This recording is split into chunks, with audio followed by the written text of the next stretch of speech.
Bonjour à tous, bienvenue dans cette vidéo qui va vous présenter un petit outil spécifique de CubeMX, l'interface graphique intégrée à STM32 Cube IDE, qui est le PCC ou encore le Power Consumption Calculator.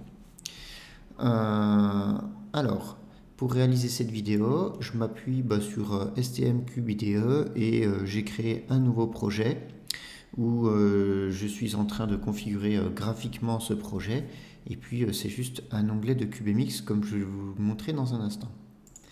Donc on se retrouve sur CubeIDE. J'ai ici créé un nouveau projet.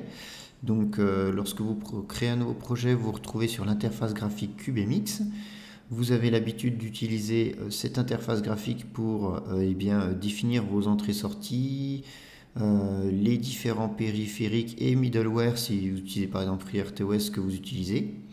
Vous avez également l'habitude d'utiliser cet onglet pour pouvoir paramétrer l'ensemble de vos clocks.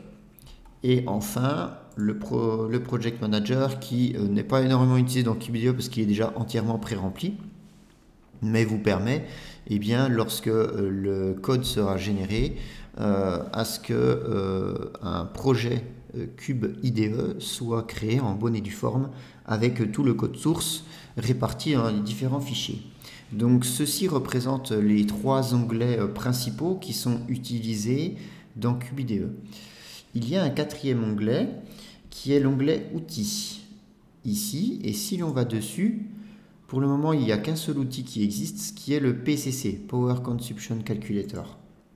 Et c'est cet outil que je vais vous présenter ici. Donc cet outil, en fait, il va servir à une chose. Vous estimez, et le résultat est en bas de l'écran ici, vous estimez une estimation de la consommation de la carte et donc en déduire en fonction d'une batterie que vous allez pouvoir choisir, la durée de vie restante de l'utilisation de votre carte avec la séquence de code que vous avez programmée. On peut voir également la consommation moyenne, etc. Donc nous, ce qui va nous intéresser dans cette vidéo, c'est uniquement, on peut regarder quand même la conso moyenne, mais c'est le facteur principal, c'est Battery Life Estimation. Donc comment est-ce que fonctionne cet outil? Alors déjà, avant toute chose, on a un onglet sur la gauche. Il est intéressant de descendre et d'aller voir Information Notes qui va vous donner des limitations sur cet outil, puisque comme son nom l'indique, donc c'est un calculateur et vous le voyez ici, on donne une estimation. Donc cette estimation, elle est basée sur un calcul, et ce calcul, il fait des approximations. Ça veut dire qu'il faut prendre avec des pincettes quand même l'estimation de durée de vie restante, ce qui vous est donné ici. D'autant plus que plus vous allez vous éloigner de la réalité lorsque vous allez remplir les paramètres, plus cette estimation sera fausse. Donc on nous dit, dans les conditions générales ici, qu'on fait plusieurs assumptions. La première, c'est qu'on utilise notre STM32F407, puisque c'est le microcontrôleur qu'on utilise ici, mais ce PCC fonctionne sur n'importe quel microcontrôleur de la famille STM, bien entendu.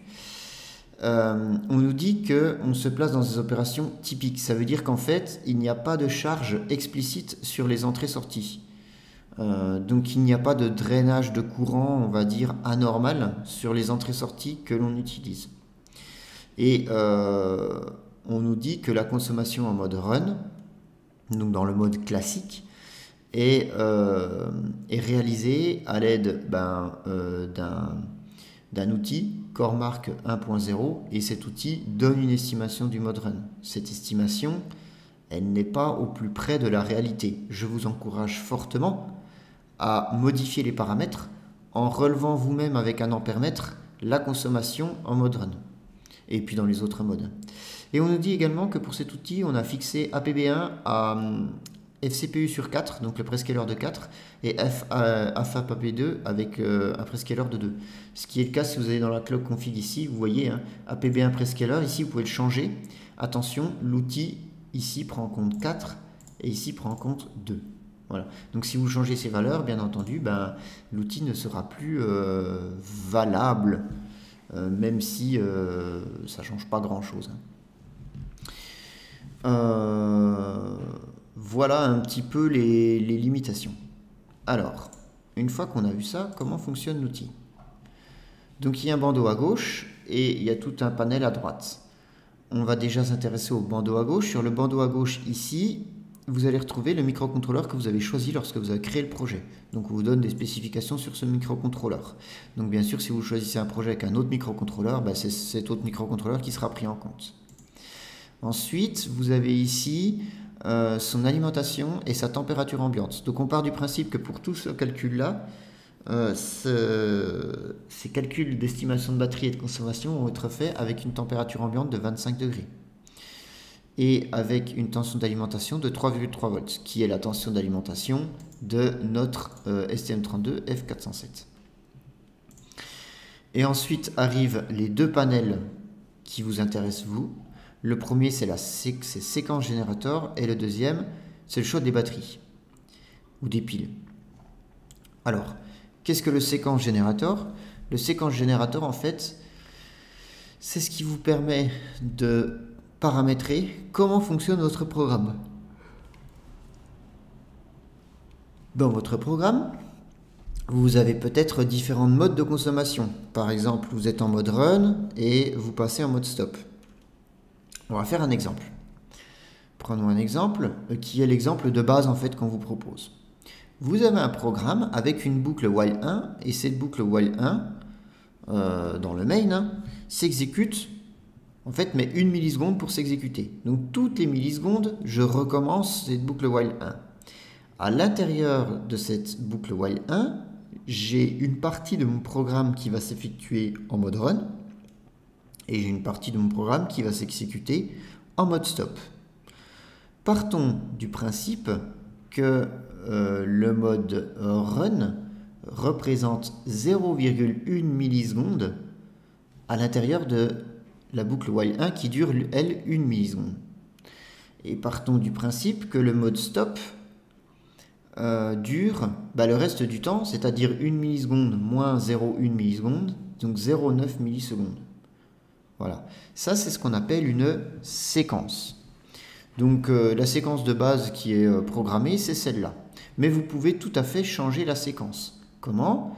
Vous pouvez ajouter des nouveaux pas. Par exemple, imaginons que j'ai run pendant 0,1 milliseconde, j'ai stop pendant 0,5 millisecondes et j'ai sleep pendant 0,4 millisecondes. Je peux ajouter un nouveau new step ici. Et ici, je peux tout paramétrer. Donc je vais choisir sleep. Et puis après, vous pouvez paramétrer la tension d'alimentation, la source, est-ce que je suis sur batterie ou VBus, les clocks pendant cet état-là, la durée en millisecondes du pas, et puis la consommation additionnelle si vous avez relevé une consommation anormale. Et vous pouvez même choisir quel périphérique vous avez activé pendant ce mode-là. Bon, là c'est grisé parce que j'ai laissé la séquence de base, je n'ai pas créé ma propre séquence. Vous pouvez sauvegarder les séquences que vous faites et vous pouvez même les importer. Et vous pouvez même les comparer les unes par rapport aux autres pour voir celles qui sont le plus consommatrices ou non. Donc voilà, vous avez un résumé ici avec ce petit tableau de toutes les séquences que vous avez. Par exemple ici on voit qu'on a un step, on est en mode run, tension d'alimentation, donc celui de notre microcontrôleur. Dans quelle mémoire va se trouver cette séquence? Donc j'utilise que la flash. La fréquence du CPU, donc la clock system, c'est 160 MHz pendant cette fréquence, pendant cette séquence-là, donc pendant le run. Quels sont les quartz externes qui sont activés, les périphériques, là il n'y en a pas. Et donc ici, il vous calcule le step de courant. Donc pour fonctionner en mode run, avec ces paramètres-là, on va consommer 46 mA. Voilà. Et là, la durée. Donc vous faites votre séquence comme ça et en fait sur le tableau de gauche vous avez un petit récap ici. Donc ici j'ai deux dans ma séquence j'ai deux modes, le mode run, le mode stop, et je peux ici régler le temps de ma séquence totale. Et puis je peux régler pour le mode run par exemple, si je change la fréquence de CPU, je vois que je vais changer la consommation. Donc vous avez une estimation, si vous vous amusez à faire varier la consommation du CPU, la fréquence du CPU, l'impact sur votre consommation en mode run. Et ici, stop consumption, donc il vous donne la valeur de base. Si vous prenez un ampèremètre et vous relevez autre chose, vous pouvez changer cette valeur ici. Et ici, vous avez le pourcentage de step par rapport au pourcentage, le pourcentage de run par rapport au pourcentage de stop. Hein. Ici, vous pouvez changer le ratio 0,1-0,9. Voilà. Donc, grâce à ça, vous allez créer votre séquence et lui détermine le typical average current, c'est-à-dire la consommation moyenne en courant pendant la séquence. Okay. Ici, DMIPS, c'est le nombre de transistors qui vont commuter pendant la séquence. En millions, je crois, de transistors. Et voilà. Et donc, toute cette partie-là, toute cette séquence, en fait, elle sert à une chose, elle sert à déterminer l'average consumption. Donc, la consommation moyenne de votre microcontrôleur. Attention, ce petit outil ne prend pas en compte le code que vous faites, puisque là, je viens de créer un projet, je n'ai pas encore tapé du code. Ok ? Donc, il ne prend pas en compte, par exemple, si j'utilise un ADC et que l'ADC, j'utilise que pendant une petite période du mode run, il ne prend pas ça en compte. Je pourrais lui dire que j'utilise l'ADC et lui, il va activer l'ADC pendant tout le mode run, donc pendant les 0,1 millisecondes. Donc, ce que vous pouvez faire, en fait, c'est créer plusieurs steps avec des runs. Et certains runs, vous activez l'ADC, certains runs, vous activez le CAN, par exemple, etc. Juste, si vous arrivez à déterminer le temps en millisecondes d'exécution de votre boucle qui concerne juste l'ADC ou juste le CAN. Ce qui n'est pas forcément évident à faire. Hein. C'est plus évident quand vous utilisez un middleware comme FreeRTOS, puisqu'il est capable de calculer un petit peu le temps passé dans chaque tâche. Mais voilà, ça vous donne déjà une estimation de la consommation moyenne. Donc cet outil, il est fort utile pour déterminer la consommation moyenne. Alors moi, je ne l'utilise pas aussi finement que je viens de vous dire. Hein. Ce que je fais généralement, c'est que j'utilise un ampèremètre, puisque sur la carte, vous avez un petit cavalier que vous pouvez retirer et placer un ampèremètre. Et puis, je mets mon code que j'effectue en run, je le mets en mode run only, donc je fais que du run, je mesure la consommation, ensuite je me mets en stop, je fais que du stop, je mesure la consommation, et je rentre manuellement les consos, ici, dans les paramètres du step, et puis après, eh bien, je détermine mes durations, et c'est comme ça que je calcule l'average consumption. Donc ça, c'est la première partie qui va nous être importante. Et ici, vous avez une petite représentation graphique de ce que vous avez mis. Donc vous pouvez choisir plusieurs choses. Il y a des camemberts aussi. Voilà. Il y a des camemberts pour voir un petit peu combien de temps vous restez dans chacun des modes, etc. Le pourcentage de temps qu'utilise le step dans le cycle complet. Donc toute cette partie-là, average consumption. Et la deuxième partie va nous donner battery life estimation. Une fois que vous avez votre consommation moyenne, il suffit de reprendre le cours que je vous ai fait en fait. Hein. Ça, vous savez le faire vous-même à la suite, puisque j'ai fait un cours là-dessus avec des formules. Vous avez votre consommation moyenne. Vous pouvez, en fonction des caractéristiques de la pile ou batterie que vous utilisez, déterminer le temps, la durée de vie restante. Donc, ce petit outil permet de me faire ça. Donc ici, on voit que j'ai choisi une pile alcaline AAA, LR3. Et ici, on peut en choisir combien on en met en série, combien on en met en parallèle. Et vous voyez que les valeurs varient. Bien sûr, quand vous allez mettre en série, vous n'allez pas augmenter la capacité, vous n'allez pas augmenter l'autodécharge non plus, hein, mais vous allez augmenter la tension. D'accord, on le voit ici, on peut monter jusqu'à 3 en série. Et quand vous mettez en parallèle, vous augmentez la capacité et le courant, bien évidemment. Donc, si vous voulez changer de batterie, vous mettez Change. Et ici, vous avez un tableau, à peu près le même que celui que vous retrouvez dans mon cours, où c'est que vous avez toute une série de piles et batteries qui vous sont proposées. On peut voir par exemple la bien connue, la CR2032, la pile plate. Donc d'ailleurs, on va la prendre. Et on voit ici ses caractéristiques avec l'autodécharge, la tension nominale, le courant max qu'elle peut débiter, etc. etc. D'ailleurs, on va prendre celle-là pour l'exemple. J'appuie sur OK. Et là, j'ai un petit warning. Pourquoi? Parce qu'on me dit que le courant maximum continu qu'on peut débiter la CR2032 est de 3 mA. Or, moi, en mode run, je fonctionne à 46 mA. Donc, cette batterie ne va pas pouvoir être utilisée. Je peux appuyer sur OK, il l'a quand même sélectionné, mais vous voyez, il y a marqué Battery Compatibility Not Guaranteed with Defined Steps. Et le problème, c'est que vous avez beau augmenter en parallèle, il faut en mettre un sacré paquet en parallèle pour arriver avec un maximum continuous current de 46 mA. D'ailleurs, lui, il vous limite à 3.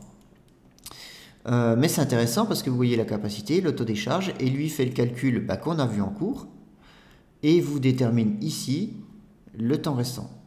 Donc on voit, hein, si on en met en parallèle, on va augmenter le temps restant. Ok. Voilà, donc ce petit outil est fort pratique, hein. Vous pouvez changer la batterie. Donc une fois que vous avez déterminé votre average consumption, vous pouvez essayer plusieurs types de batteries et voir un petit peu lequel est le plus adéquat par rapport à vos besoins. Et voilà, c'est tout pour ce petit outil, cette présentation de l'outil. J'aimerais quand même, en conclusion, vous rappeler que cet outil, en fait, déjà, il est accessoire à la création du projet, hein. Vous n'êtes pas obligé de renseigner ça lorsque vous créez un projet sur QBDE. D'ailleurs, vous ne l'avez peut-être jamais fait avant aujourd'hui. Et cet outil n'influe aucunement dans la génération du code qui est fait derrière. C'est-à-dire que ce n'est pas parce que vous avez défini plusieurs séquences de stop, de run, etc. qu'un code va être généré avec ces séquences. Non, non, non. Cet outil est purement à titre informatif et n'influe pas sur votre projet. Je vous rappelle également que cet outil est un estimateur, hein, basé sur du calcul et ne saurait remplacer les vraies mesures réelles qui sont faites à l'ampère-mètre et les vrais calculs que vous faites avec le cours que je vous ai donné. Voilà, je vous remercie.